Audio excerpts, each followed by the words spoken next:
Last day ഇൻസ്റ്റഗ്രാമിൽ യൊക്കോഹോമ എന്ന location വെച്ച് 1-2 സ്റ്റോറി ഇട്ടപ്പോൾ ഒരുപാട് പേര് സ്റ്റോറിക്ക് റിപ്ലൈ അയച്ചത് യൊക്കോഹോമ ഒരു സ്ഥലമായിരുന്നോ എന്ന് പറഞ്ഞാണ്.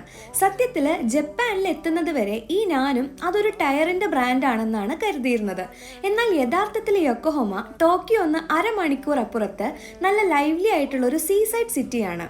ജപ്പാനിലെ സെക്കൻഡ് ലാർജസ്റ്റ് സിറ്റിയും ഇതാണ്. ജപ്പാന്റെ ആദ്യത്തെ ഫുൾ സ്കെയിൽ ഇന്റർനാഷണൽ പോർട്ടായിട്ടുള്ള യൊക്കോഹോമ നഗരത്തിന്റെ മുഴുവൻ ഭംഗിയും അവിടെ എത്തിയാൽ ആസ്വദിക്കണമെങ്കിൽ 2 വഴികളുണ്ട്. അതിലൊന്നാണ് ഈ യൊക്കോഹോമ എയർ ക്യാബിൻ. ഇവിടുത്തെ ഓരോ ക്യാബിനും ഫുള്ളി ഗ്ലാസ് കവേർഡ് ആണ്. അതുകൊണ്ട് തന്നെ 5 മിനിറ്റിൽ ഈ നഗരത്തിന്റെ ഒരു 360 ഡിഗ്രി വ്യൂ നമുക്ക് കിട്ടും. രണ്ടാമത്തേത് ഈ കൂറ്റൻ ഫെറിസ് വീലാണ്. വേൾഡിലെ ആദ്യത്തെ ക്ലോക്ക് ഫെറിസ് വീലും ഇതാണ്. ഇവിടെ വേറെയും കുറെ റൈഡ് ഉണ്ടെങ്കിലും യൊക്കോഹോമയുടെ ലാൻഡ്മാർക്കായ ഈ ഫെറിസ് വീൽ കയറാതെ ആരും ഇവിടെ നിന്ന് മടങ്ങാറില്ല.